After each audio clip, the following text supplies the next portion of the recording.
computer. All right. Let's see. We're going to call this planning and zoning meeting, Deep River Planning and Zoning meeting to order. It is now 7:00 p.m., February 16th, 2023. So we're going to do some seating real quick. Yeah, Mike Danello. Hi, John. Hey. Fred Jordan. Tony. Hey. Jonathan Kastner. I know he is out. He had ankle surgery. Alan Parody. Here. Stan Reinheimer. Present. Marion Stay. Here. Alex Strobel. Thought I saw him in here.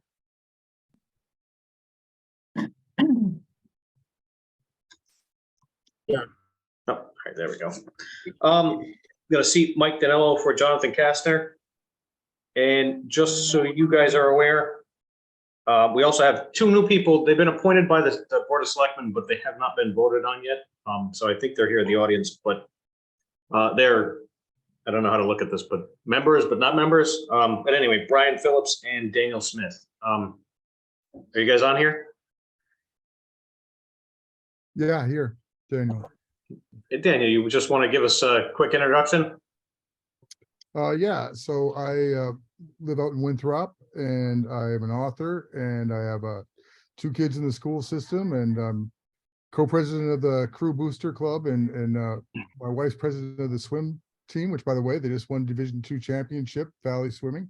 So Nice. we're to that. I used to work in technology and I'm fortunate enough to have some extra time on my hands at this point in my life. And I've want to get involved in the community. And since I used to do enterprise, large projects, including facility management and facilities, I thought it'd be a good fit. Nice. Well, hopefully you get voted in, but I'm glad to have you. Thanks. That's Daniel. Brian, are you here too or no? No. All right. By the way, I forgot this part. Tony Baldwick, chairman.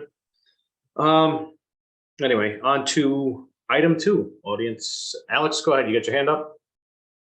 Oh, I just wanted to make sure that you guys could hear me. I was having trouble connecting. I can hear you. Okay, good.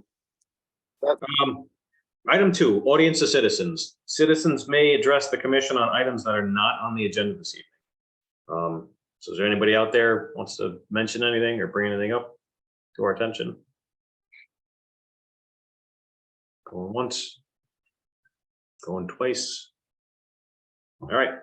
I'm going to open up the public hearing, which is item 3 on the agenda, as a special exception for a new single-family residence in the Gateway Conservation District, 108 River Road.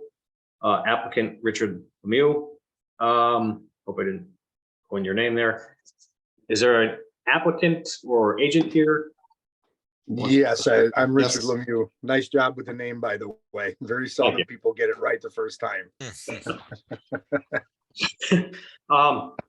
Do you want control? Should I bring stuff up on the screen?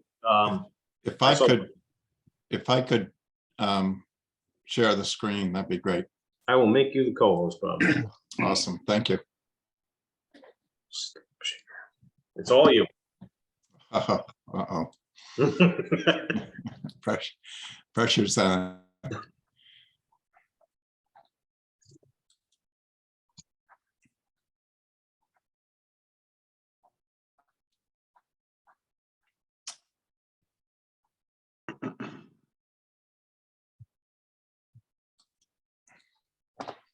Okay.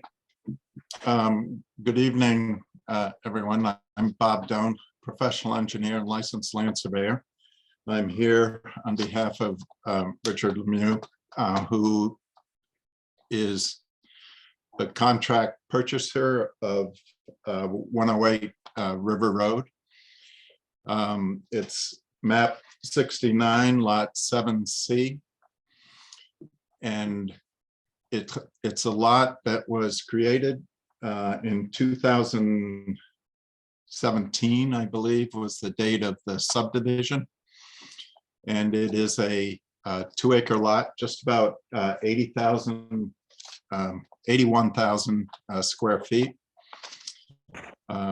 The property significant features are the driveways that run through the site. It's subject to driveway easements. The property faces north towards the Connecticut River. And we are proposing a 4-bedroom house that has a total square footage of just over 5,062, I think it is. We have presented the plan to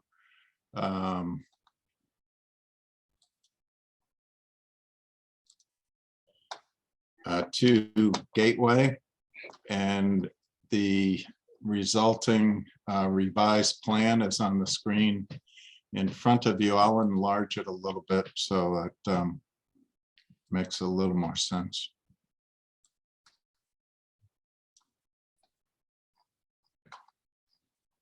As I said, we have a existing driveway that comes off of River Road, hits the east side of the property, and then runs up the hill, and about in the middle of the property, the driveway takes off to the east, accessing 2 more house sites. We're proposing to place the house as shown. We have a lot that has roughly a 20% slope, a slope that runs from the call it the southeast corner to the northwest corner, essentially. We have a stream that is on the adjoining property, that the Cunningham property, and hello Cunninghams, I see you here tonight. And we have a 100-foot review zone that comes onto the property. We're staying, we have no activity within that 100-foot review zone. We are planting. I just noticed that I do have proposed hemlock and some fir trees and a mountain laurel in there. But the grading for the house is essentially dictated, the first floor elevations essentially dictated by the existing driveway. We have set the house far enough away from the existing driveway to give a proper turnaround. And then we have the house up against that turnaround. And we graded the lot by cutting into the hillside and filling on the downgrade side. We have, there's soil testing that was done, favorable soils where the sanitary system is shown. That's the primary system, and reserve is downgrade of it, excuse me.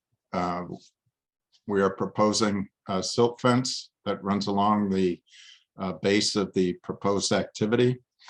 We have half a dozen existing oak trees that will remain, existing trees to remain unless found to be dead, diseased, or dying.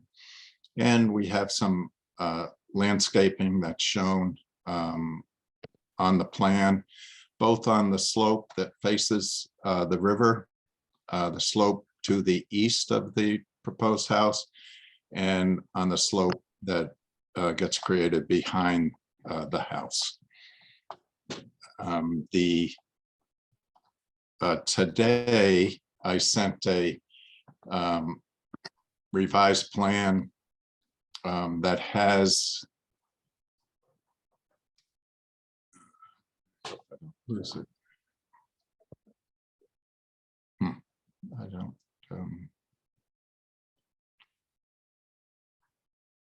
I don't know if but it has I elaborated a little bit on the sedimentation, erosion control, and the construction process. And I sent that to Steve, or to zoning before.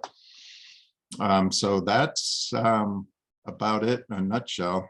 We do have a letter from Gateway that was addressed to your commission, reviewed as required, and that's why we're here with a special permit, because the house is more than 4,000 square feet. The Gateway, Steve, your zoning enforcement officer, actually referred to this as a negative letter. I didn't think it was a negative letter, but they do comment on it. We addressed throughout the process with Gateway. We had a site walk. We had the regular meeting, and they were very gracious to hold a special meeting so that we could accommodate this meeting tonight.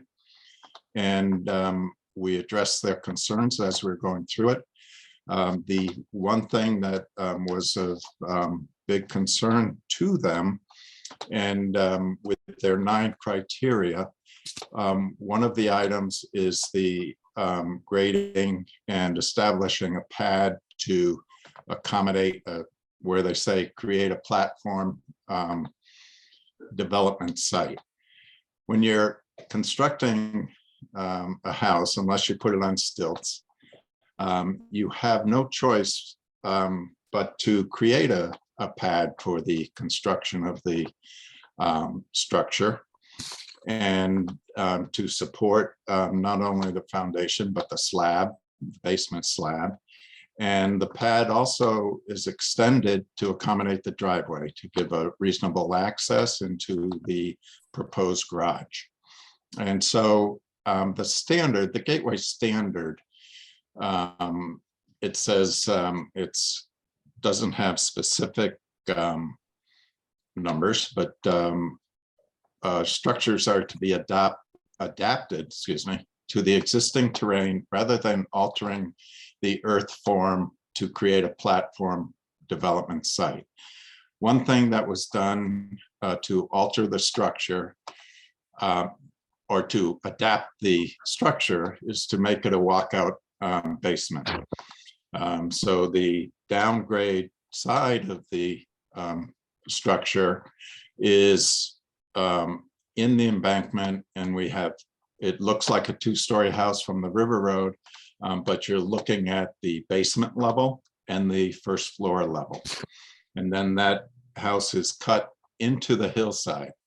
So on a slope, on a lot that has 20% grade, it is an existing approved lot. You know, I'm sure that the majority of you on the planning and zoning were there for this subdivision, I think. And so I want to bring up one more plan. There was a suggestion made to us that we rotate the house and try to reduce the grading. And this was the suggestion that we received from your zoning official. And the problem that we have here is that this is the walkout side, and and the grade is going from left to right, essentially. And if we rotate it like this, it makes this it'd be the right hand side. As if you see my cursor, can you see that? Yep. It makes that side the walkout, and which doesn't work. So the rotation turns the walkout area into the hillside, and it also changes the roof line. The roof line was a point of discussion with the Gateway. At one time, we had a hip roof and a peak in the center with the ridge running towards the river we have changed the roof line and have the ridge running east and west so that the slope of the roof facing the river is more in line with the hillside that it sits on. And that is one of the criteria with Gateway. So that is our story. That's how we ended up here. And if there are any questions, I'll be happy to answer them if I can. All right, thank you. So commission members, I'm just gonna open up to the audience real quick, and then we'll come back to you guys. So audience of citizens, is there anybody who wishes to ask a question, speak in favor or against, stay neutral? Can I ask you guys? Yes, I would like to say a few words if I could. Yep. State your name and Will do. Good evening, everyone. My name is Peter Chase Cunningham. My wife and I own the property immediately adjacent to on the western side of this lot at 108. Our address there is 94 River Road. We have a small 576 square foot cottage that my grandfather built in 1950, along with a couple of outbuildings. I've spent time at this property my whole life. And my wife and I now spend part of every summer and the fall there. And we live the rest of the year in North Florida. I'm calling in tonight from Apalachicola, Florida.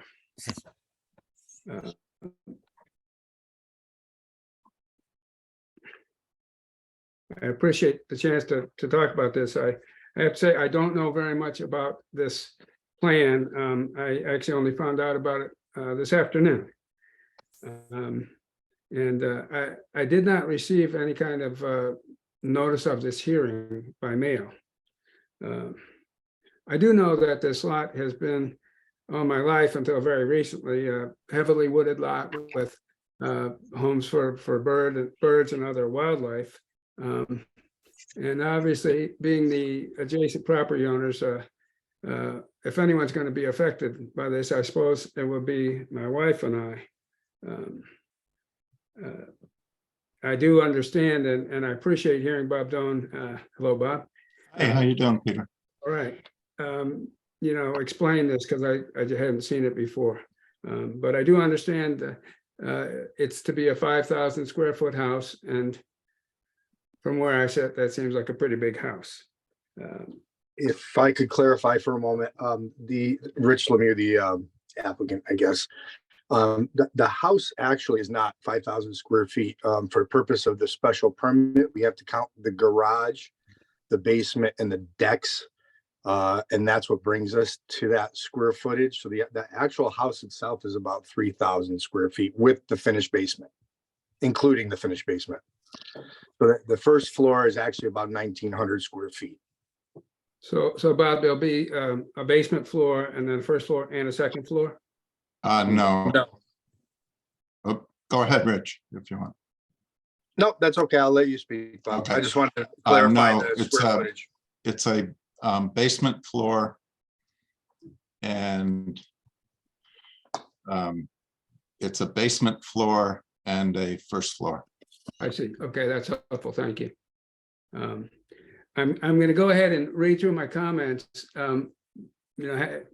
They are not informed by having seen what's on the screen now or what Bob showed, but I believe that having this large house on a 1.87 acre lot right next to our property may have an adverse impact on our enjoyment of our property and the sense of place along this stretch of the River Road that I've known all my life, and its nature and its nature and its character. I wanted to point out that there's a brook that runs along the western side of our property and that runs down into the Connecticut River.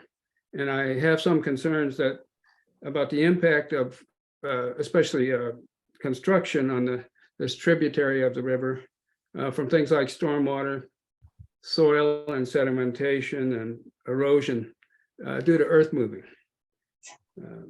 I would point out that many of the trees on this lot were cut down in the summer of 2021, but I'm concerned that even more trees will be removed, leaving little or no visual buffer between this large house and our cottage, and also making the house all too visible from the river, as there are many houses that have had that effect. I'm just gonna sort of wind up by saying my uncle lived along the River Road for many years, and he served on the Gateway Commission for, I think, 30 years, and long served as the enforcement officer. So with that said, I hope that you will carefully consider the comments that Bob Doan referred to from the Gateway Commission as you review this application. And I trust that you will look at this application and that you will adhere to and apply the special permit criteria that are contained in section 14.4 of the town's zoning ordinances. So with that, I'm obviously playing catch up a bit here, but I wanted to at least say something to note that this is a big change for us.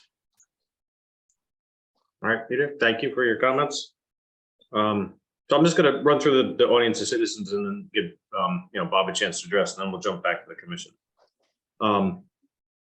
Anybody else from the audience want to speak in favor, against, stay neutral?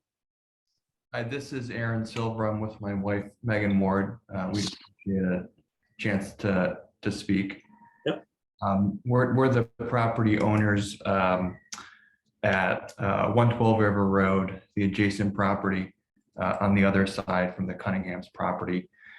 We're currently building a home on that property. Like Mr. Cunningham, we only found out about this meeting today. We weren't notified by the 108 property owners. We found out from other neighbors. So I would kind of strongly echo Mr. Cunningham's concerns about not having appropriate time to review the material and be appropriately prepared for this meeting. Nevertheless, we appreciate the opportunity to talk. We share some of the same concerns that Mr. Cunningham did. It strikes us that this will be a very visible house, visible down the river all the way, potentially the Chester Boat Basin, and visible from Gillette Castle State Park. So it seems like it would present, a very visible incursion on, on people's views in that area. It seems there's been little effort to reduce the visual impact of the house. The revised roof that's quite steep seems to present, a huge visual impact to the surrounding area. It strikes us that much of the lot is being disturbed. Just kind of eyeballing from the plans, it looks like about 2/3 of the lot will be disturbed with grading and work, which seems like an awful lot of the lot. What struck us about this area when we were looking at properties to buy and build the home that we hope to live in the rest of our lives was how beautiful this area is. It's densely wooded, and despite huge homes up and down River Road, it really felt like it was in the woods. In designing our home and drawing up plans with our architects and builder, we really tried to leave as many trees up as we could. We could have cut down a lot of trees to get a great view of the river, but we felt like it'd be best for the area and our enjoyment and others' enjoyment to try to leave trees up and try to fit our home into the surrounding area. And we're concerned that the proposed home at 108 doesn't do that, and would certainly negatively impact the enjoyment of the community, and especially property owners adjacent to that property. And voters. People they're voting. Thank you, guys. Yeah, thank you for the opportunity to speak. All right, so anyone else, audience or citizens? I want to speak in favor or against? I'd like to speak against. My name is Dan Fritz. Can you hear me? Yep. My name is Dan Fritz. My wife and I own the property immediately adjacent to the site in question. We are the uphill property. That is, my lights just went off. Forgive me. I'm still at the office. That is, I do teach at the Coast Guard Academy, so we have some light conservation rules here. There we go. We have a 2,400 square foot home. Our concerns are similar, concerned about the visibility of the proposed structure. When I originally purchased this home, I was on active duty, thousands of miles away. I relied on reasonable assurances from the listing agent, who's also a city employee in Deep River. We were overjoyed when we came to the property, entered into a contract, and of course, had concerns when we saw that there was a subdivision of the property. One of the greatest aspects of the property that we purchased, 110 River Road, which is about a 100-year-old home, is that it has an absolutely wonderful view of this Connecticut River. There are very few places left where that offers what the Connecticut River offers, and that's mostly due to the work of Deep River and the Gateway Commission. That certainly changed our mind when we moved here, and I'm visiting the property for the first time, closing and moving in, decided this is the place that we want to live the rest of our lives, and the home we want to live in, and what is left of our lives. A couple of years from retirement here, I've made changes in my career and my family's life because we simply fell in love with the beauty, the natural beauty of this property, of this river, of this town. At the time, we were concerned because the subdivision that was approved certainly created the possibility that our view and of the property of the river would be obstructed if a home was built down in that spot. We were given reassurances that code would not allow it. Homes were limited in size. Homes would be limited in height. And I think those were reasonable assurances. Tonight, variances in front of you to change all that, to put a larger home than code allows, to put a home that is effectively substantially taller than code allows due to the buildup and not following the contour of the land. I can't tell for sure. My contour line count isn't perfect, but from when we started studying this yesterday, it looks like there's going to be a buildup of about 14 feet. And then the near maximum that code allows. I'm not a code expert, but you are. And it looks like that we have a rather substantial peak. I have no rendering or determination of how that will obstruct our unadulterated view of the river that we have. Again, code protects us from this and reassured me a few years ago when we made the largest investment of our lives to buy this home, that view would be unobstructed. Tonight, you have an issue in front of you where you will be deciding if those guarantees were washed away, and which will disadvantage us as property owners, as homeowners up the hill from this site. I would leave with a question. It would seem that I think that we wouldn't need a variance at all if this home was built to code at 4,000 feet. My question for the developer, architect, or his representatives here tonight are why 5,000 feet instead of 4,000? All right. Thank you, Dan. Anybody else? Audience of citizens in favor, against, neutral? Yes, please. Yep. Thank you for the opportunity. My name is John Cunningham. I'm Pete Cunningham's brother. And so I won't repeat the concerns that he specifically brought up, but I share those concerns. I live at 78 River Road. Right. So that's one house away. There's my brother's house and then my house. Okay. I guess I just wanted to make one comment about sort of the bigger picture. I'm concerned that if special exceptions are made, not once, but twice, they become a precedent and they become cumulatively, they completely can change, and it's already happening. The River Road, as I knew it growing up, as my brother said, I'm 67 years old. Spent every summer of my life in Deep River and lived here for basically the last 12, 15 years. So, I mean, the Gateway Commission certainly sets the standards that I share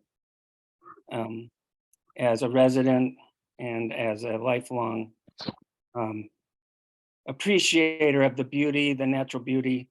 And just, just to give you some context, because we're looking at diagrams and black and white drawings here, but the house across the street from me was built by the Brockways in, I believe, 1783.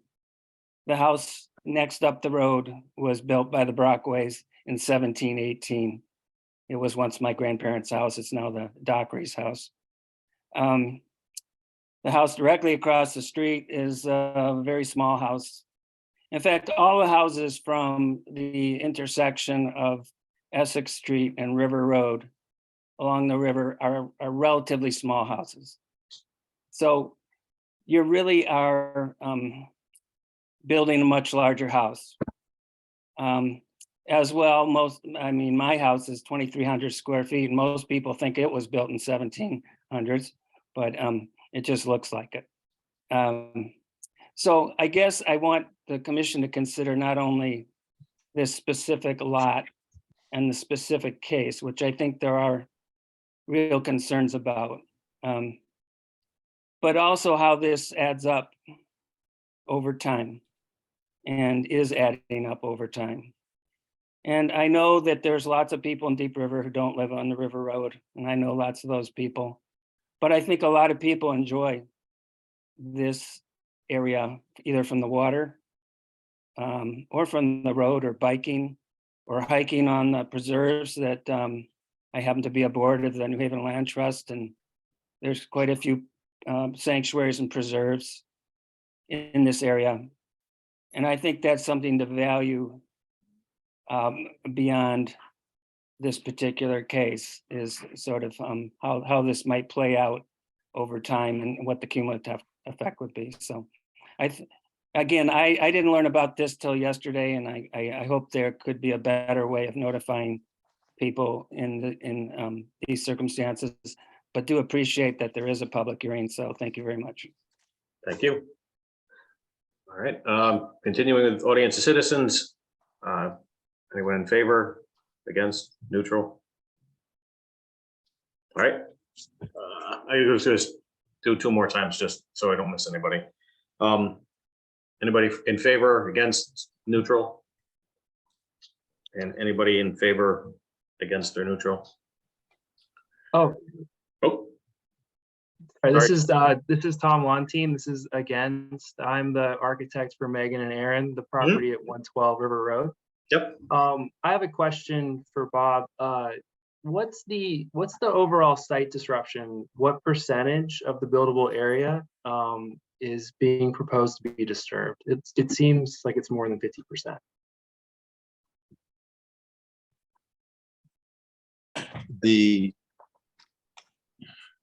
Just want to make sure I'm not on mute. The area, the impervious area on the site Mhm. total is approximately 12.4%. Oh, sorry, I meant the area that's being proposed to be regraded. So if something, I would understand that if something is being regraded, then also probably the trees would come down in that area. Do you have a approximate area or even percentage of the lot would probably be better, just so that the group can understand how much of this lot will be disturbed. And then, of course, how many trees or area of trees would come down. I've just scaled it off, and roughly 25% is the graded area that's affected. And that, quite frankly, that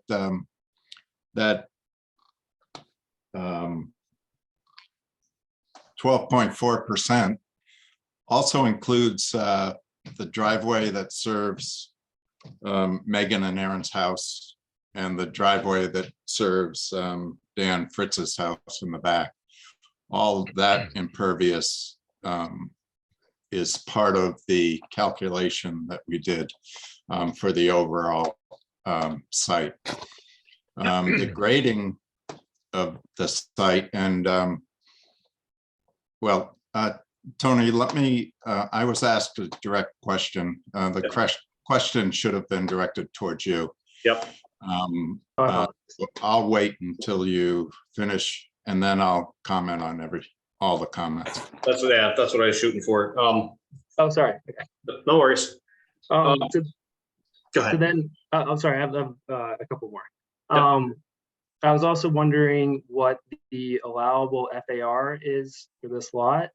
And looking at the elevations, it seems that there's a significant portion underneath that large roof that, according to the Deep River Code, it would be higher than 6 feet. And so it seems like you could actually put about we just found out this afternoon, but it seems like you could put an additional 1,700 square feet on that upper level within the volume of the roof. So I'm just wondering if that's being considered. Doing quick math, it seems like that 1,700 square feet was not included in the 5,000 square foot number. So that might result in the house feeling like an even larger house. And then the third question is wondering if there's been a consideration to reduce the pitch of the roof. The 10 to 12 pitch is quite steep. And if the pitch of the roof were to come down, it seems like that would have a lesser impact from the Connecticut River and also from the neighboring parks. And that concludes my questions. Sorry. No worries. Thank you. All right, one more time. Audience of citizens, anybody in favor, against, neutral? If not, I'm going to open this up to my commission. Anybody? Tony, do you want to start by addressing the questions that were asked, or do you want to, before the questions get stale? I know that there was a question specifically that was begun to be answered about the area of disturbance, and as I understand that includes areas to be graded, areas to be constructed, areas where you have tree removal, areas where you have plantings, etc., is your area of disturbance. And I think that's what Tom, I'm sorry, I didn't catch your last name, but I think that was a question that was asked, that was begun to be answered. Yes. So Bob, it's up to Bob how he wants to answer these questions. You've got pretty much everything from them. I did want to ask you 3 questions. So I don't know if you want to go through what was asked already, and then we'll pile it on after that, or.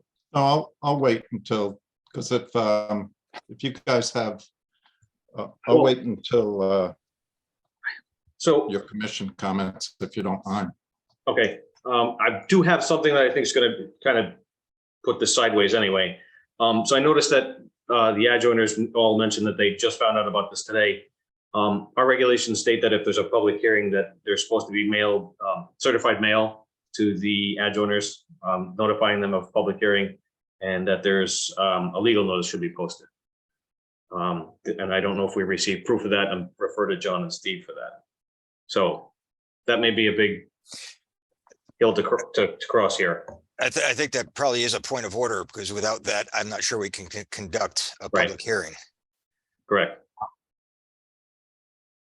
So, We did not, so John- we did not receive notices of mailing at our office that I'm aware of.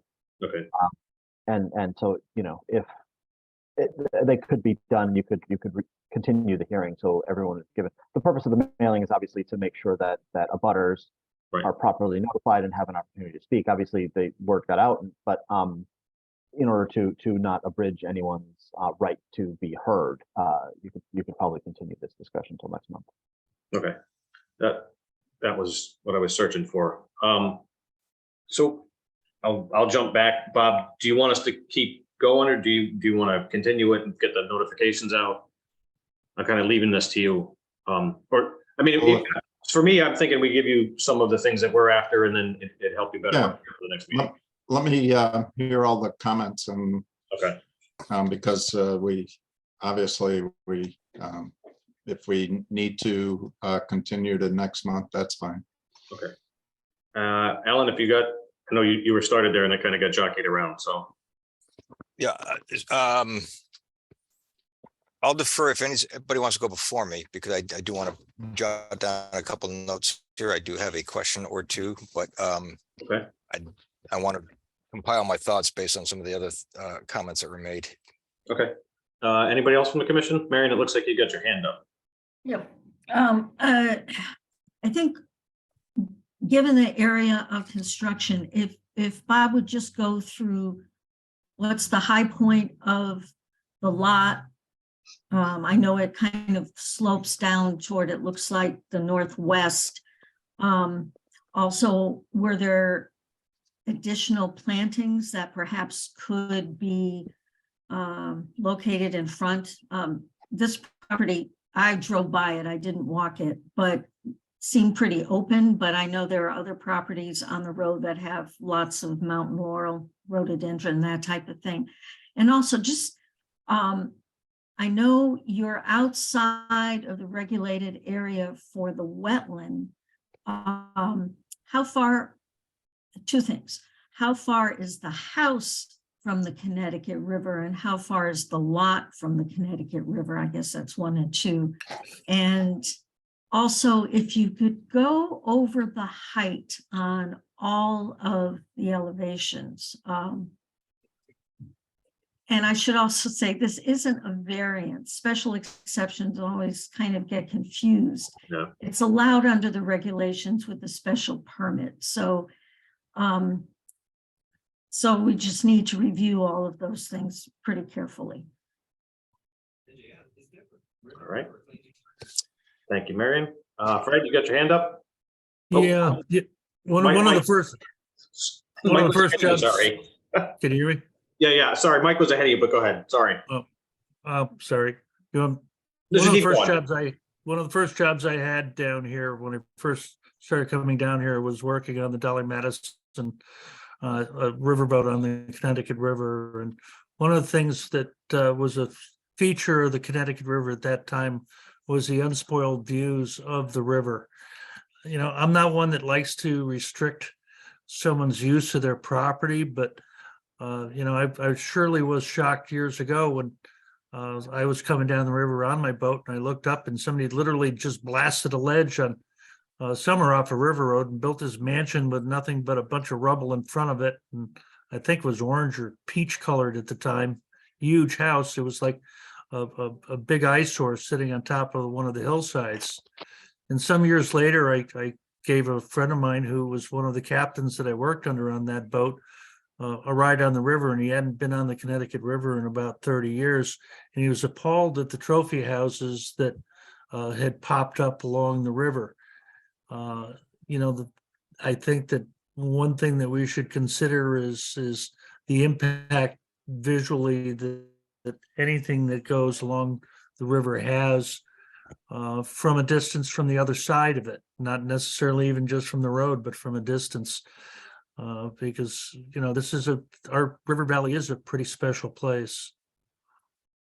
So that's just my thoughts on that. Thank you, Fred. Mike, sorry to jump over you there, but you got your hand up? Yeah, that's okay, Tony. I'm used to being second. Sorry. I agree with Fred that, you know, I'm in favor of not restricting the legal use of anyone's property, but I think Fred has a good point, and Miriam as well. You know, we're decimating a lot of our forested areas, you know, not only in this particular instance, but others. Bob, is it possible for you to bring up the landscape plan size and count? It's up in that right upper right hand corner. Um, Can you key in on that at all by any chance? yeah, sure.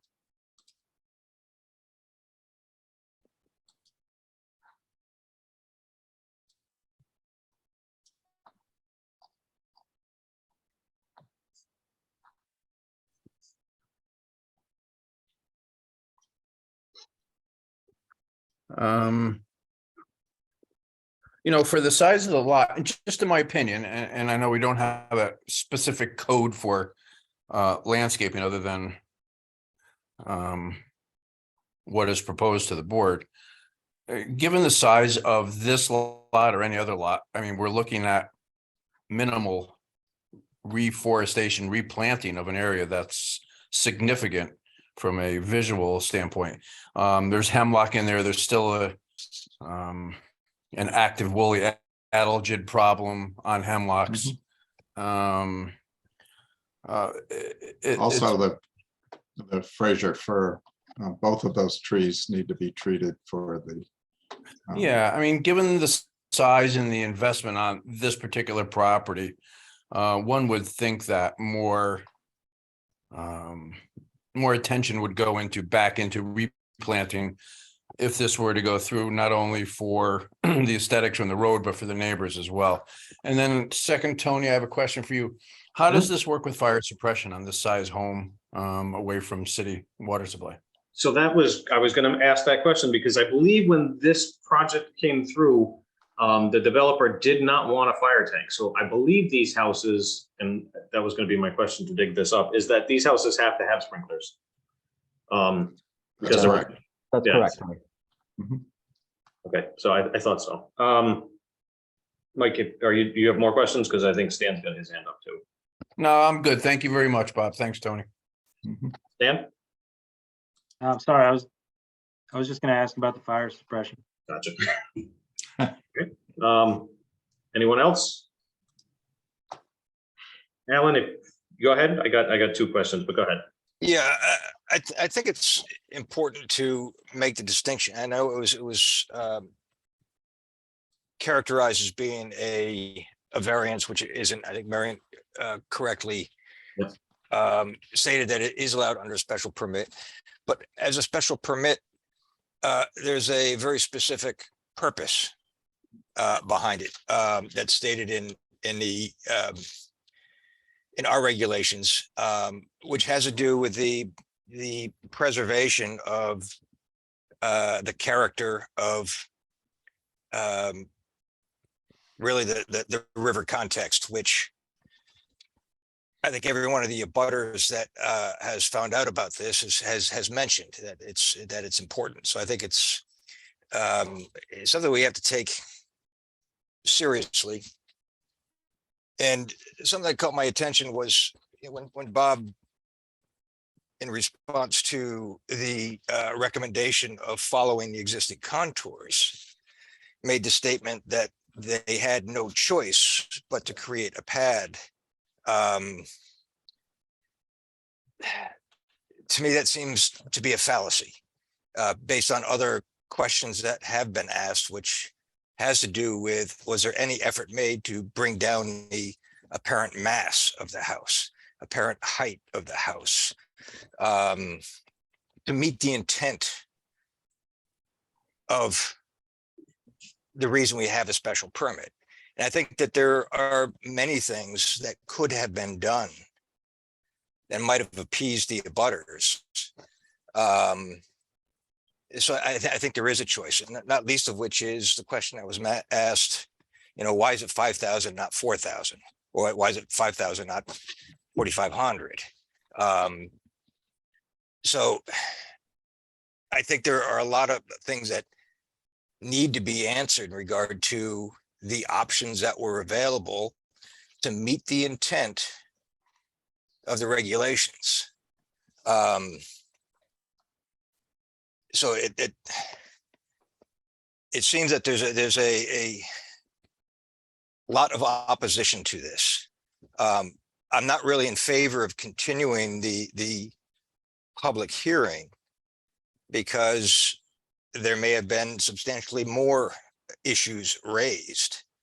And it's just the fact that there was the oversight of following the process that there's, I think, some significant missteps here.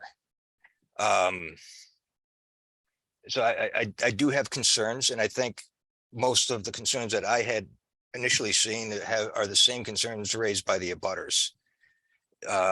So I'll leave it at that, Tony, that I think we've got work to do on this particular application.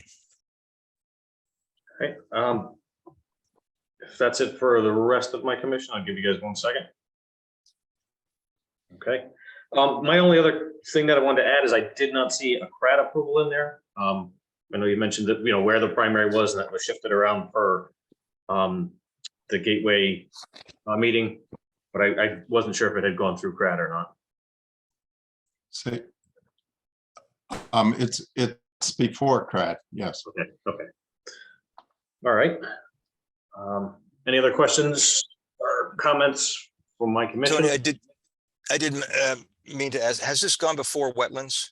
Because the issue is not the proximity to the Connecticut River, but to the stream, and the fact that we're upland and that the change to topography will alter the tributary area to that stream, that it may be of interest. So I think I didn't see in the materials anything from wetlands. If I remember correctly, I think if he's outside the 100, all he needs is a sign off from the wetlands enforcement officer. But you're right, I didn't see that either in there. Right, so the list is long for Bob, questions and concerns. It's up to you guys how you want to move this forward. Do you want to continue or? Oh, absolutely. Okay. I would need that motion from my commission. Looking to you guys. Tony, I'd make a motion to continue the public hearing. Okay. And contingent upon, proper notification. All right. Thank you. Looking for a second. Thank you, Alan. I'll second that, Tony. Thank you, Mike. Fred, how about you?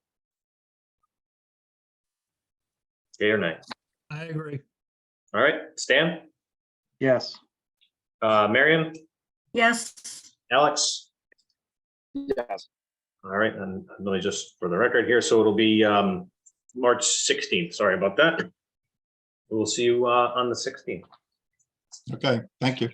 Thank you, Bob. All right, onwards. Approval of minutes, January 19th of the regular meeting. And Nancy, I did have one correction for you if I can reach my screen here somewhere. Sure. And minutes are in here somewhere.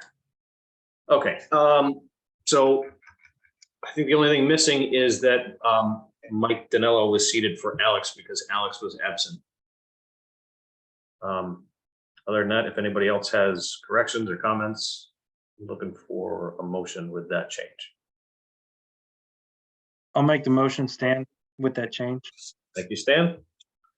Looking for a second? I'll second that. I think Fred beat you, Mike. So Mike, how do you vote? I vote yes. I Thank you. accept. Thanks. Alan? Yes. And Marion? Yes. And Alex? Yes. All right, old business, we don't have that. Item 6, new business, preliminary discussion, revised gateway construction Gateway Conservation District standards and associated zoning regulation amendments. Is there somebody who wants to kick this off? John, are you gonna go over this quickly, or? I hadn't planned it. I thought perhaps Jerry was gonna give a I little thought- bit of introduction. Yeah, I thought there was somebody here for this. Jerry, you're muted.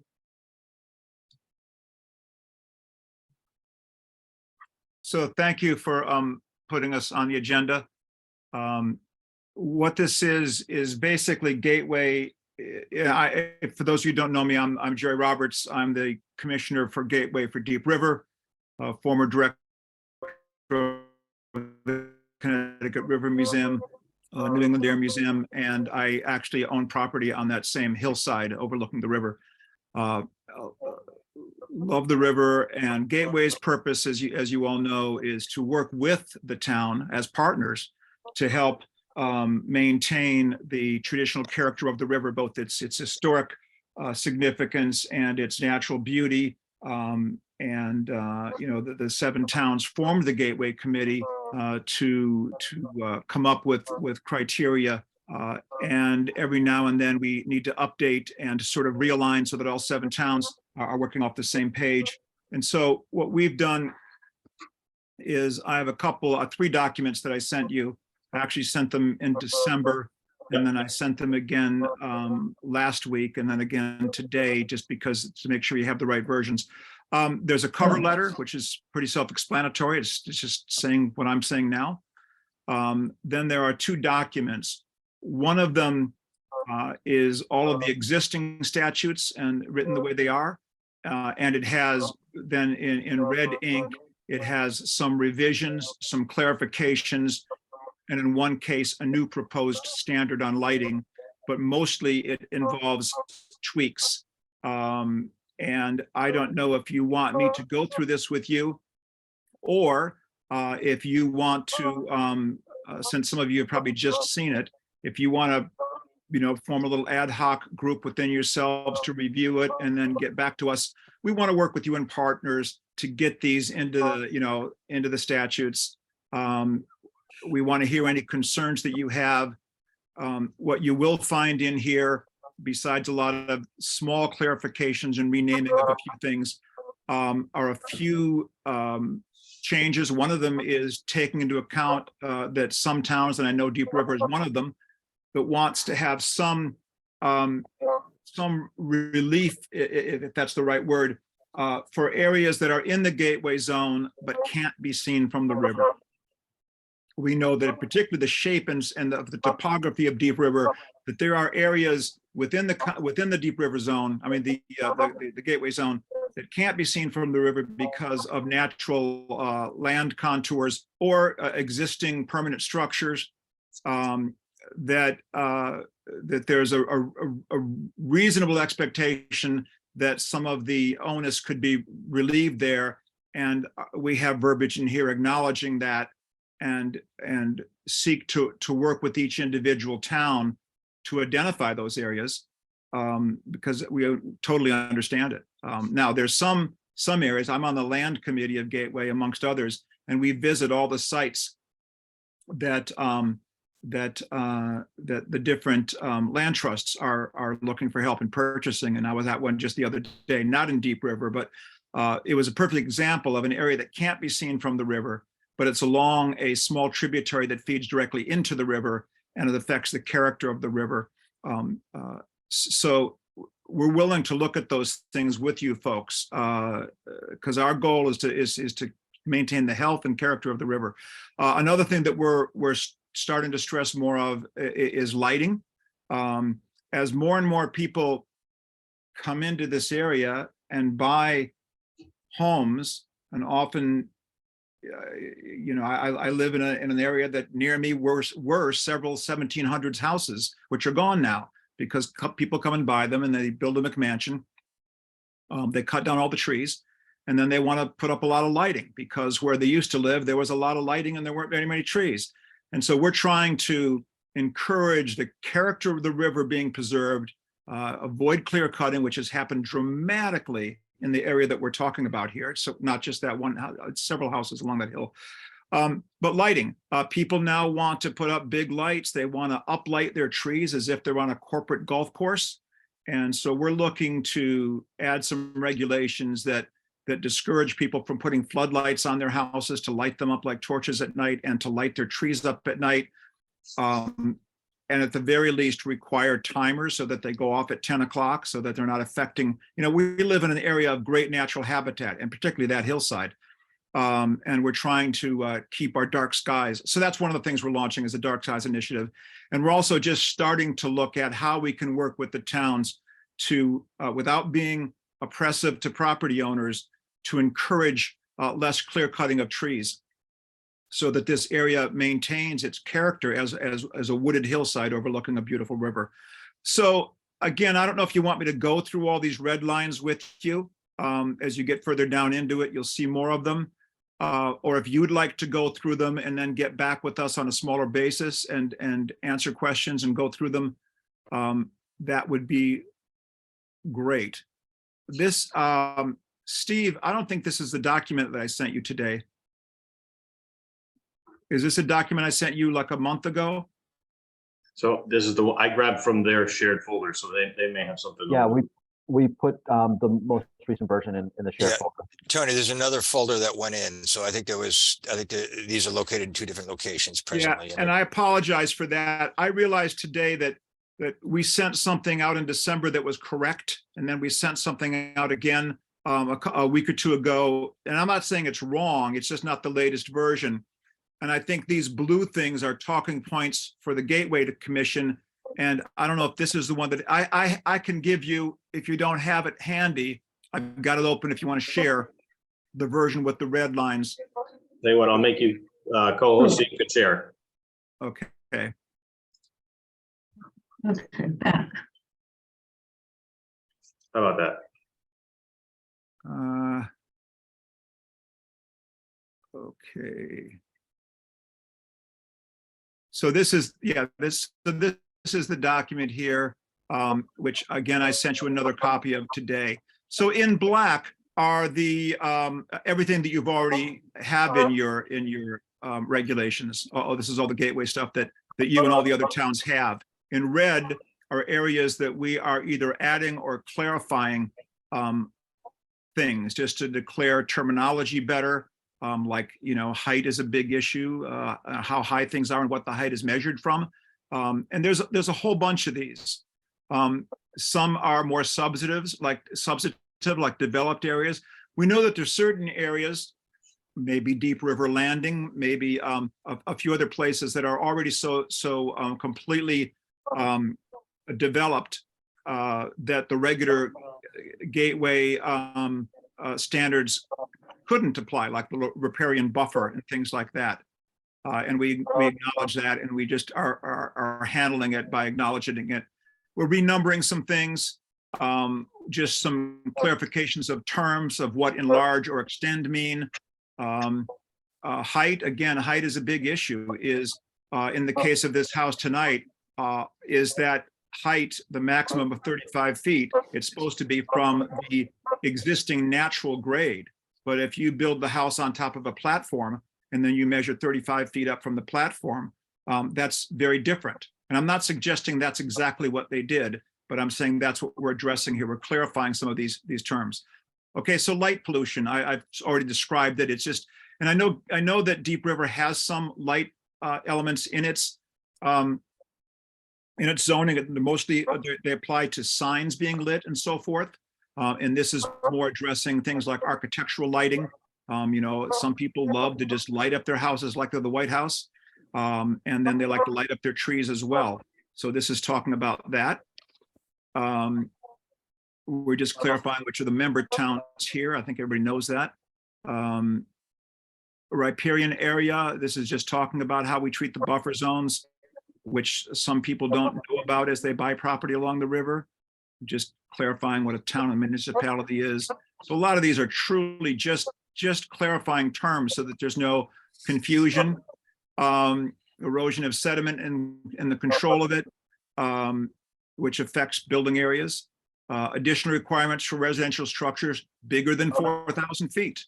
And, we have 9 standards that we use ourselves to determine whether we can support or not support a house being built that they're asking for a special exemption because they're building over 4,000 feet. And I can tell you this River Road house has been a huge point of discussion within Gateway. We try not to be really negative. We really try hard not to be negative, because the last thing that we want is, we don't want the towns and the towns zoning commissions to start to think that all we are people trying to stop people from doing stuff on their properties. So we've been very, very loath to be really negative about places, even though there's some houses that we would like to say they shouldn't be built there. But we have to base it in statute, and we want to be partners with zoning, not to be obstructionists. But we truly, our job, and we were created by the towns, is to protect the character of the river that was so well described by some of those abutting property owners. So we just clarify a lot of those things that I just talked about. We're starting to talk about cutting. Before we were only looking at commercial cutting. Now we're looking at, again, I happen to live on top of the hill. I don't know if you know where Marrowwald Lane is. If you're on Book Hill Road and you take Long Hill Road up to the end, we're one of the 6 houses on top of Marrowwald Lane. And I've left my woods totally intact. I could see the entire river if I cut down all my trees, but I like to have a woods, and I like to respect everybody's view. So I can see a bit of the river. A lot of people that come into our neighborhood just start cutting all the trees down. I wish I had stock in Howard trees, because I see them all the time. And that particular area where those folks are proposing that house, and we did the site visit there, to stand there on the site and look around, you can see the other 3 properties that have radically changed that hillside. And what used to be a wooded hillside is radically becoming a sort of a fringe suburb, if you will. So we're starting to look at ways that we can, without being oppressive, talk about tree cutting, so that someone can't just come in and clear cut an entire hillside like we've seen happen in the past. So a lot of these, you can see they're mostly clarifications of what's already there. So rather than on the fly sort of negotiate with this folks, I would love for you folks to take a look. I'd love you to pass the whole thing. That's what we're trying to have each town do. But if you have any special concerns, we're here. I live right here, and happy to talk with anybody anytime.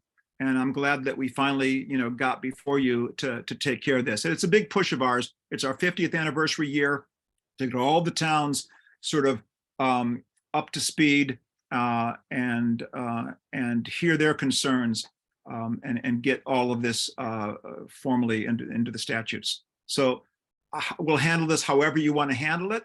But again, we consider ourselves partners with you.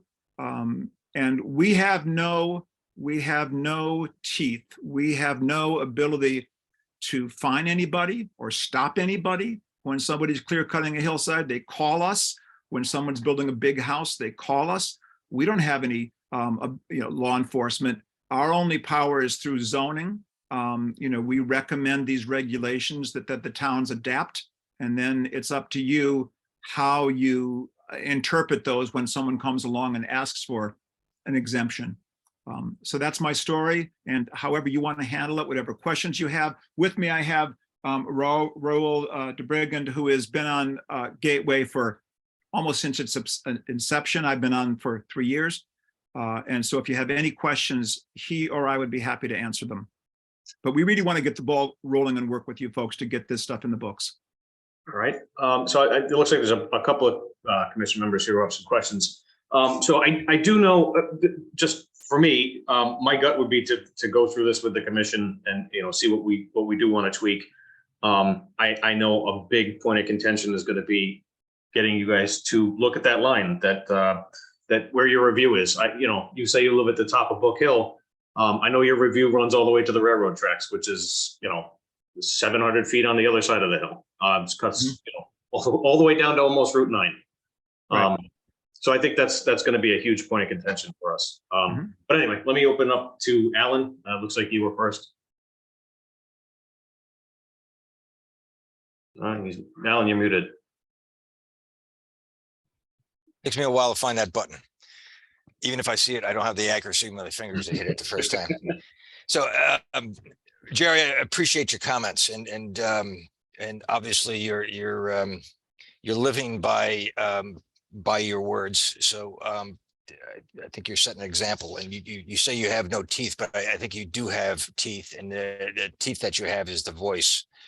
And to make that voice enforceable by the commissions, I think there's I've got a couple of recommendations to continue the discussion and allow us to kind of move forward with adopting these into our regulations and give us the ability to do the enforcement. First of all, the point that Tony made in regard to, I think it's the biggest thing in these revisions is the your definition and adherence to the coastal jurisdiction line. I think that's a point that Tony's making. I think it's a point that you made very well, that you understand that there's some concessions that need to be made. And I think it's important to establish that, especially because of the enforceability.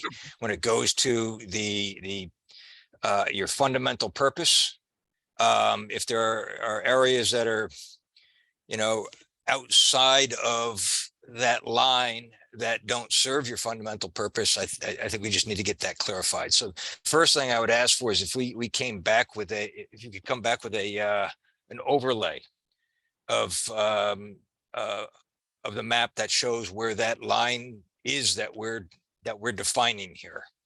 And that'll frame our conversation. The second thing, it's really the second and the third thing are pretty much the same discussion, and it has to do with light pollution and the tree removal. I think these things are both incredibly important because it does go to the fundamental purpose and the quality of life of living on the river.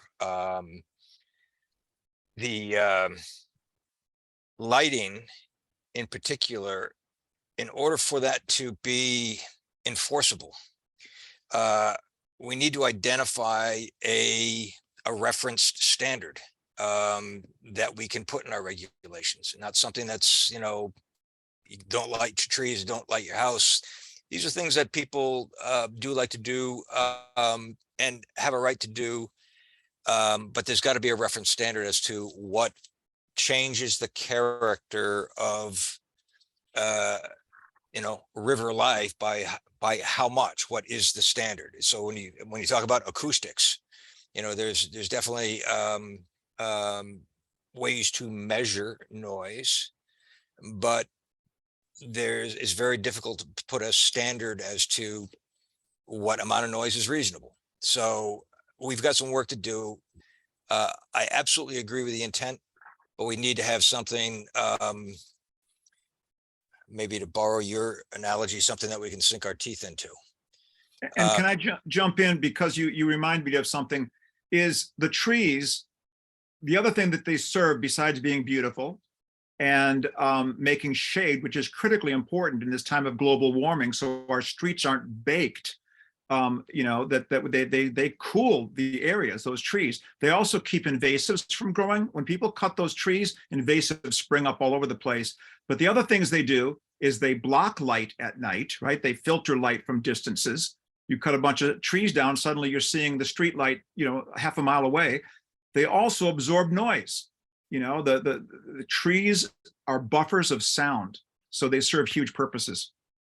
Yeah. So, and again, it kind of goes to my point. We understand all of the benefits of keeping the trees, and there are many of them, but there's got to be some sort of a reference standard, whether it's a reference to existing conditions or a condition at a point in time, or something that we can establish a standard of how many because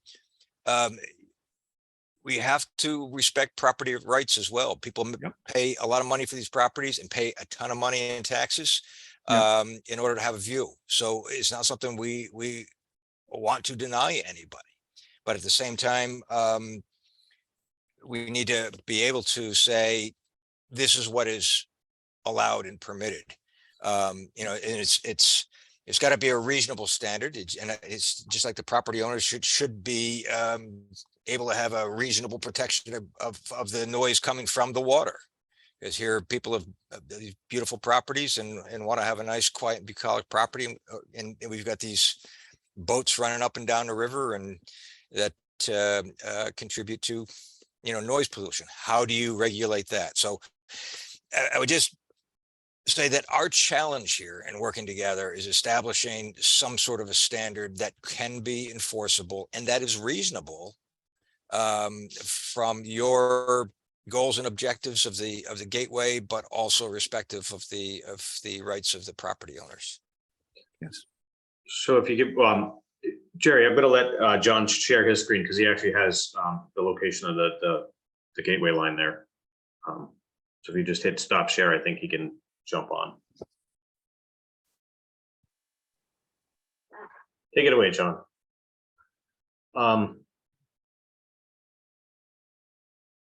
Can you see that? We can. Okay, so I just wanted to point out, so this is basically the northern part of Essex, the southern part of Deep River. And if you can see my cursor, it basically follows the topography, you know, the high point above Book Hill as you head north from Essex into Deep River. Once you hit the Deep River line, irregardless of topography, it takes a hard left and goes to the west all the way out to basically where the steam train tracks are at Route 154, and then basically follow the steam train tracks all the way north as you get towards the landing. And this whole section of Rattling Valley Hill is really not visible. And that is not it's actually not the regulation of the Gateway Commission itself, but rather this is a state statute. This mapping is in the state statute that created the Gateway Conservation District and a Gateway Commission. So, you know, so whereas in this area, you have a lot of things subject to Gateway review that are really completely invisible from the river.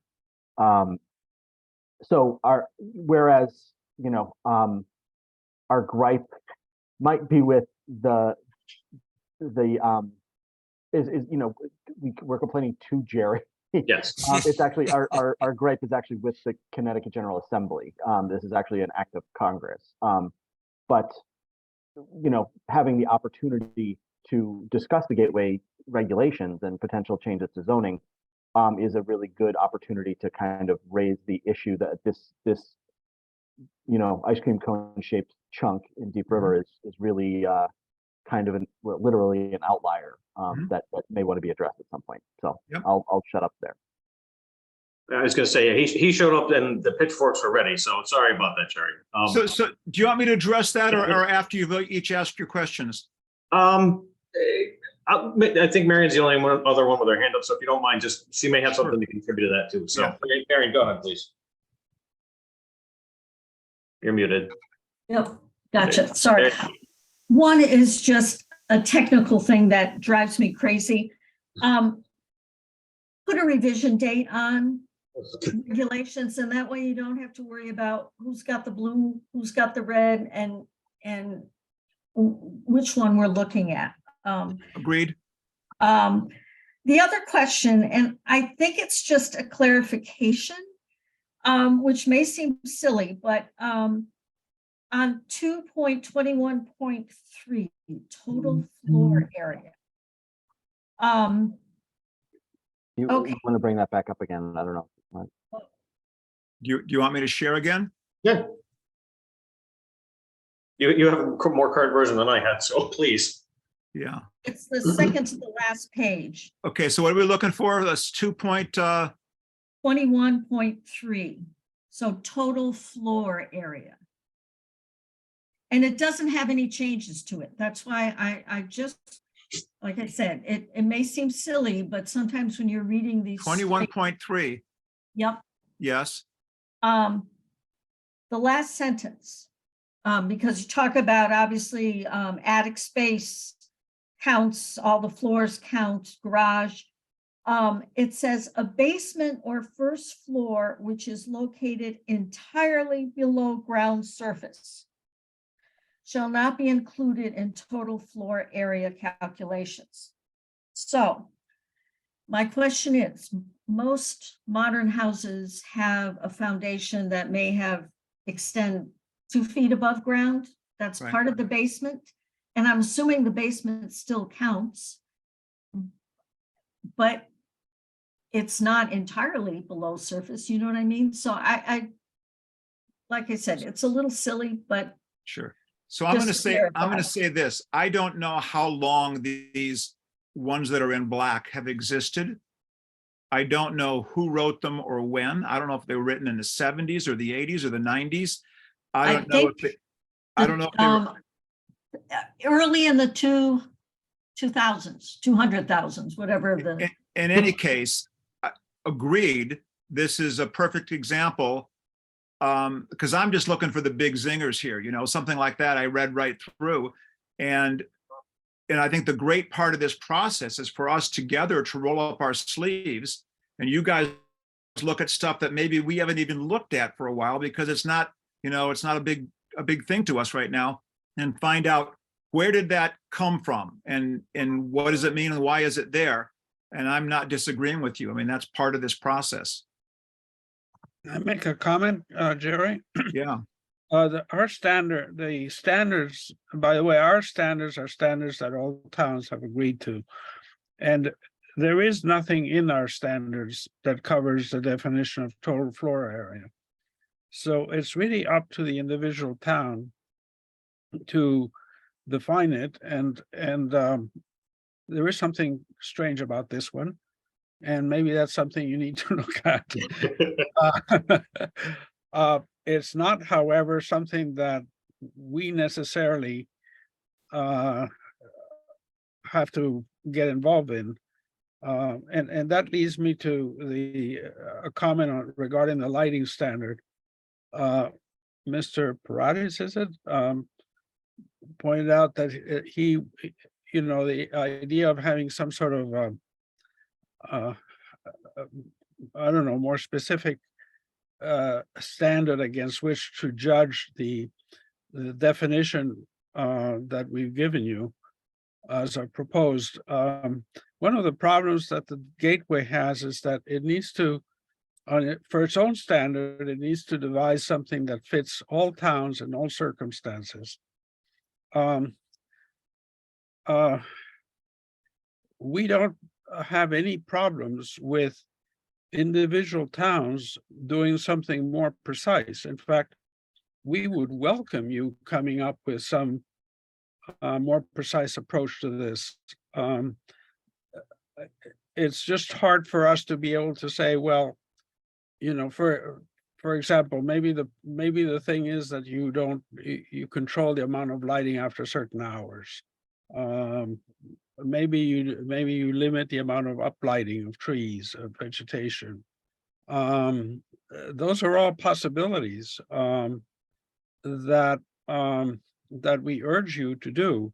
This regulation is a definition, and at the moment, the definition actually, if you look at your regulations and the way it's applied in this thing, only applies to these special permit these houses subject to special permits. That is obviously something that later will have to be expanded on. Our feeling was that if you at least have something on lighting, even if it's general in your regulations, at least that sets the stage for education, sets the stage for being more precise. You know, regulations evolve over time and improve over time. We don't know that we can find the ideal solution on the first cut. But anything that you can suggest in the way of being where you want more precision is welcome. I mean, this dialogue is very useful. And some towns have already adopted these. Some towns already had things in their statutes that went further than these in lighting. these are minimal standards that are what we're proposing, and we would love it for the towns to be more precise for their town. To say in Deep River, we'd like to say this, we'd like to say this. So yeah, this is, and I've never seen us as adversaries, and I was kind of surprised to hear the amount of angst some people have about the zoning lines. We're partners. We're trying to protect this community. We're exactly partners. We're just in slightly different, hats that we're wearing, but we're partners. And as far as this whole thing about the line, my understanding, and Raul knows 100 times better than me, is the simple concept that when I have to explain it to people is it's from the river to the highest visible point and everything in between. And I know that's not a precise thing, but that's a concept. It's basically anything that visually affects the character of the river. Now we know in some places, especially several places in Deep River, you could build a house 300 feet back from the waterfront in some places that wouldn't affect the water view at all. But you could build it up on my hill and it would really affect. And that one house that people mentioned tonight that was built a few years ago where someone built this huge rock pile. I mean, they clear cut 2 acres and built a pile of riprap and built a McMansion on top of it. And it's a scar, but there was nothing to stop that. But that's not close to the river. That still needs to be in the gateway zone because it dramatic. I mean, you can see that from Gateway Castle. You can see that thing, that scar. So I think, knowing that we've talked about it, we're certainly willing to talk about these areas. And you pointed out that one anomaly of a notch, which I hadn't seen before. I hadn't noticed it because I wasn't looking for it. That let's find out why it's there. I think we're amenable to, I don't think we'd like to redraw all the gateway lines, like shrink it back from the peaks down to 100 feet from the river or anything dramatic like that. But we'd like to say what areas that are now in the gateway zone that really should be exempt to the extent that, we'll figure something out. We don't want to just blanketly say, cut whatever you like out of the gateway zone, because then the gateway falls apart. But we understand exactly what you're saying. Angus has talked to me a little bit about it. And I think we're very amenable to that. I think we need to just roll up our sleeve. We even talked about through RiverCog, somebody coming up with a computer program, which you can do now that you wouldn't have been able to do 20 years ago, using topographical maps and find the shadows that the land cuts off the river from view. And inside of those shadows, you have a different kind of a procedure for dealing things rather than having to have the strictest parts of the gateway standards. We just don't want to throw the baby out with the bathwater, but we hear you 100% and are willing and eager to roll up our sleeves with you guys as teammates and make all this work. Good to know. I got one more question, looks like from Fred, and then go ahead, Fred. Yeah, what I was looking in the definitions here and I saw bed and breakfast mentioned and a few other things. One thing I didn't see any mention of was Airbnbs. And I'm wondering if that's not just a gateway thing, but also our zoning issue. Do we have any regs on B&Bs? Seems like we're getting a fair number of them that are totally unregulated, uninspected. So I don't think that, what Raul can correct me, I don't think Gateway has any jurisdiction over use whatsoever. I don't think that, but I may be wrong. But yes, Airbnbs are a big thing. I mean, in my neighborhood, there's a couple of them now. And I don't know from week to week who's living in that house, where they're from, whether they're having a party or not, whether they're making porno movies up there or not. I don't know, you know what I'm saying? Whereas you used to live in a neighborhood, you knew your neighbor. Maybe he rented his house for the summer, but then you knew them. And yes, it's an issue, but I don't think it's a gateway issue. Okay, that's a good conversation for another time. Mike, looks like you got your hand up as well. Yeah, the question for Tony or Jerry or both of you. Yep. And it may seem out of the box, but as in other towns, we have laws on the books that are broken every day, and we have a paid police force that doesn't enforce some of these problems. Who's going to enforce lighting restrictions in these zones? I mean, who's gonna stop a guy who builds a $5 million house from putting up lights? Right, so one of the reasons that most everything that we have in here is geared towards when people are asking for a special exception, right? Because then you've got to go before zoning and you've got to go before us, and we can say, we're gonna recommend that the zoning says no, unless you agree when you're building it to not have so many sconces on the wall of your house, or not have this or that. That house tonight, when we went for that site visit, the first thing I saw was all the tall oak trees had big white dots on them. And I said, what are those white dots for? And they said, oh, those are all coming out. Well, one of the things that they've done is said they'll leave them in. Now, that's not a permanent solution, because 2 years from now, he can cut down those trees and there's no policeman that's going to come and slap a fine on them. So you're right about those, but the place to start is when you give people a permit, you say, let's see your lighting plan. And now we always ask people for their lighting plan. But what I would like to see some teeth, if it's possible, is when someone comes in and clear cuts an entire hillside, like happened up there, and then they try to sell, then all they do is flip the house. And a lot of these houses, someone used the word so correctly, trophy houses. I used to call them McMansions, but some of these are better than McMansions, but they're still trophy houses. Someone wants to, everybody's going to want to build the biggest house on a lot they can, because they can turn around and sell it for a lot more. And are they really going to be the people that live there? I don't know, but everybody is going to ask for a special exception. And we feel the more we say yes,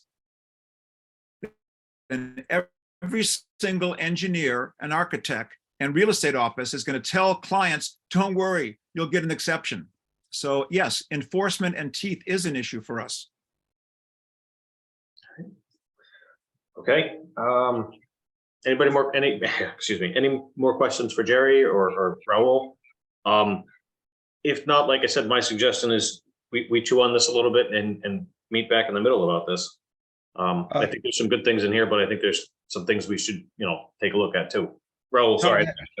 Hey, before you quit, I just want to point out, for the lighting standard, we're hoping to have a hearing, that's to adopt this new standard sometime in May. That's what we're targeting for.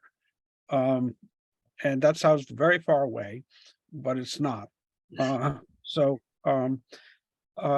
we call a hearing for the region, it's very difficult for many commissioners to show up. And that is one reason why we're appealing to you now, because you're here together and you can discuss it. So if you can find a way of tackling this thing by yourselves and getting back to us, that would be extremely helpful.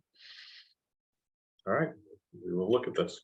And then all I want to say to close is, and I'm kind of surprised to hear it. Don't let this thing about where these lines are become your big issue, because that's an issue we can solve together. One way or another, we can solve them. We don't want unreasonable rules. That's not our job, right? Our job is not to enforce rules on a house that's being built in a place that can't be seen from the river. So that shouldn't be adversarial between us. It should just be, okay, here's a project we have to work on together and come up with the best solution, as well as these other little nuances. I agree. I think that's what was intended. I think we'll meet in the middle. I think we'll get there. Right. Well, thank you guys for coming in with this. Tony? Yep, Tony? go ahead. I'm sorry, this is Angus. I can't figure out how to put a hand up, so. Go shoot. Sorry. I just want to comment on a couple of things.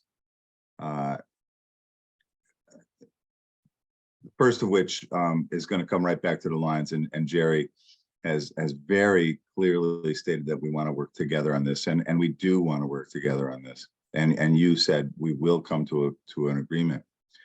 But I do think I want to just comment to the whole board who are going to be making these decisions that we've been working with the Gateway, not with Jerry, but with the Gateway for 5 years to try and get that line changed.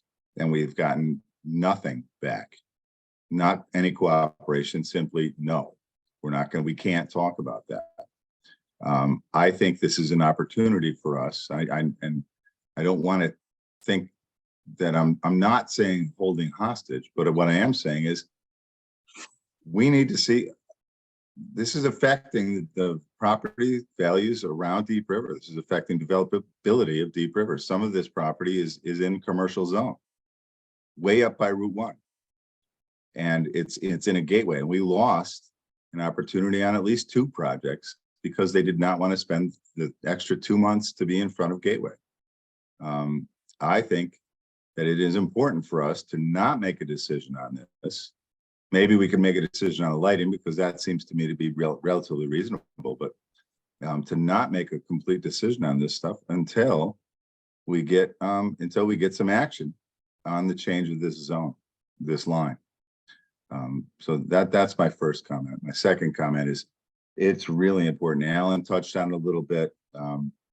It's really important for us to remember, as important as all of the view from the Connecticut River is, and it is important, and it highlights our town.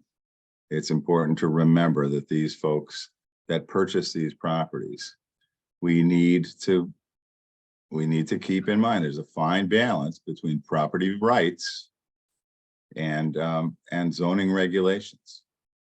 And while Gateway might not have any teeth, they do have teeth. They make recommendations to commissions.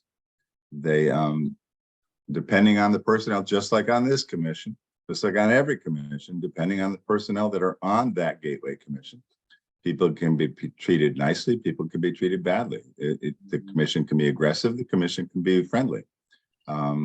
We're seeing an evolution on that commission right now. And I think we need to be cautious as to how we proceed in adopting regulations. And I think you guys are making the right decision in holding back, learning a little bit more about them, looking at how they can impact Deep River and how they can help Deep River. And that's the most important thing that we all have to think about. How does this help Deep River, or does this help Old Saybrook, Chester, Old Lyme, blah, blah, blah, blah, blah. Deep River is our focus. And I appreciate the opportunity to speak. Thank you. Sorry about that, guys. I'm moving upstairs because my battery's dying on my laptop. So give me 30 seconds here. Yeah. Okay, there we go. Angus, thank you. Does anybody else want to add anything to that? Because I mean, you know, we've gone over that. I agree. But I think with that, I think we could move on to reports and CEO and all that stuff. And like I said, Jerry, thanks for putting that out to us, and we can meet back in the middle about this. Thank you so much. Thank you. All right, item 7, A, zoning enforcement. John or Steve, one of you guys got anything to throw at us? Sure. Well, just a couple of updates relative to the waste facility at 400 Commercial. They had initially, well, they had missed their, once, you know, this commission denied their special permit a couple of months ago. They missed their appeal period with the Planning and Zoning Commission, and then somewhat belatedly issued basically an appeal to the Zoning Board of Appeals, which, if those of you familiar with state statutes, is not the proper appeals path, but they were persisting and had sort of a novel interpretation of the statutes. That hearing was set for later this month. They have withdrawn, so will not be appealing to the Zoning Board of Appeals. They are, however, you know, moving forward with an application to the DEP to expand their operation. I believe many of you have signed a petition for the town to be heard, or for that application before DEP to be heard. I'm getting some feedback on somebody. I just muted, I think everybody but myself. Okay. And we received notification today that our petitions had been received. We had sufficient numbers in our petition, so the DEP will be holding an adjudication, you know, public hearing over Eastern Transfer's application to DEP to expand their operations. Largely, our appeal is largely on the basis of they need local approval and they don't have local approval. And hopefully the DEP will listen to us on that. So we're proceeding down that path. That's the headlines, but Looks like Stan has a question for you, and then I'm gonna piggyback on that. Go ahead, Stan. I just had a question for John, but it didn't have any pertaining to that. Okay, go ahead. So I went to that clinic class today and talking about the affordable housing. And I was just had a quick question for you. Have you had any accessory apartment permits or anything come in since we've changed that around? Yes. I think I've had at least one, maybe two. Not a ton, but I've had a couple. All right, thank you. Yeah. Fred, you got your hand up? Yeah, John, how will we know when that public hearing with the DEP is going to take place? When they notify us. We included Angus's email and our zoning, my zoning email with our appeal, and so we're the points of contact. When DEP schedules it, we will be notified and we can spread the word. Very good, thank you. Hey, John, so I have a question about this. I don't know if you know the answer 100%. But so we're going to this DEP hearing because we petitioned for that. Even if DEP signs off on this, it still doesn't give them zoning permission to do any of this.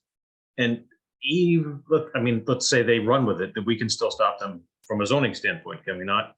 Yeah, Because then it becomes a straight zoning enforcement matter, really. I mean, and straight is that doing a lot of heavy lifting in that sentence because it's not, it's not easy to monitor the weight of trucks, the content of trucks, on a day in, day out basis. And so the hope is that DEP will assist us, with monitoring and enforcement. But yeah, we're gonna have to cross that bridge when we get there. Okay, I'm just because what would stop me from opening one here? If it's a free for all, if DEP makes it a free for all, what stops anybody from doing that? So that was just my thought. Yeah. Anyway, I will note somewhat relatedly, the River Cog and sort of motivated somewhat by First Selectman and Senator Needleman in Essex is going to be exploring the idea of a regional waste facility. Nice. That could be managed by the towns, by the collection of the towns.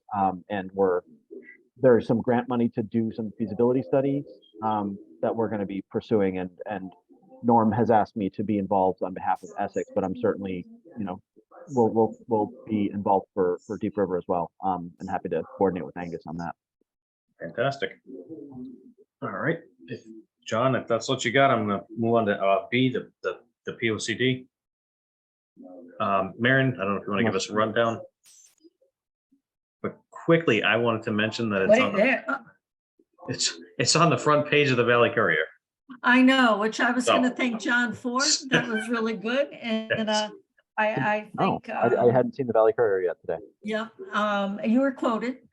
But I skimmed it. I didn't read it very carefully, but it seemed like a really good article, and they mentioned how to take the survey, and so that was good. And I guess Tanner is managed to get I think the grammar school notice of the survey as well to the kids, so that was good. We're plugging away, and so I think we pretty much finished, at least for now, the vision statement, and we talked about what we wanted. We reviewed a bunch of plans of conservation and development outlines, and I think we determined on where we want to go with one, and then John said he was going to go with it. So that's good. I think we'll probably be reviewing demographics and things of that nature. And hopefully the results from the survey will come in. It's also, Fred mentioned that there was an EDC study, and I haven't read it, but it is quite extensive. So I'm hoping people will really get to look at that. We also have affordable housing. I was also at the same, I don't know what you call it, a lecture, I guess, on affordable housing, and we have a plan also. So I think we're gonna have to kind of maybe incorporate those. And I know why Stan was asking about accessory apartments. So we might talk about that at another time. So I would just ask any commissioner who has participated in a training, just shoot me a quick email with the date and length of those things, so we can keep track of your filling the required hours. Okay. Thank you. All right. And as of right now, Tony, just as a quick heads up, I just logged into SurveyMonkey. We have 117 responses so far. It's not too shabby. That's good. All right, Marion, if you're all set in POCD, I'm done. all right, Yes. moving on to attorney. I don't think we have anything, but I'll double check with you guys. Nope. Hearing none. Chairman, I got nothing for you. I was just gonna mention the training, but John's mentioned that already. You do have to have training done this year. You know, he sent out an email with when those are available. I think most of them are done except for the big all-day Saturday one, which it looks like Stan was on and myself. But I think you guys should sign up for that. Item E, budget. I know we have something in place. I know the budget committee, commission, whatever you want to call them, is asking for us to, set up a date and come before them to explain what we're after. So I will try and set that up, let you guys know. I would appreciate you all going. Item 8, payment of bills. Anyone? Nothing? Fantastic. Adjournment. My favorite part of this meeting. Looking for a motion. Motion to adjourn. Fantastic, Mike. Thank you. Second? I will set. Thank you, Stan. All in favor? Hi. Aye. Guys, as always, thank you very much, and you all have a good night. Good night. Thanks. Thank you. Good night, Gracie.